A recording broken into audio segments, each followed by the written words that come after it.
Borisav, very good pitch. Thank you. I have one question actually, maybe two. What Go about the ahead. competition? So actually, how Yes. does your competition look like?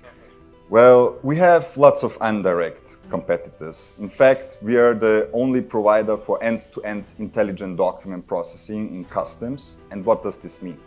Well, it means automated creation of customs declarations. It's that simple. It's far more than document classification and data extraction. It includes data normalization, data validation, and further products that are necessary to provide a complete package in achieving hyper-automation for customs clearance, right?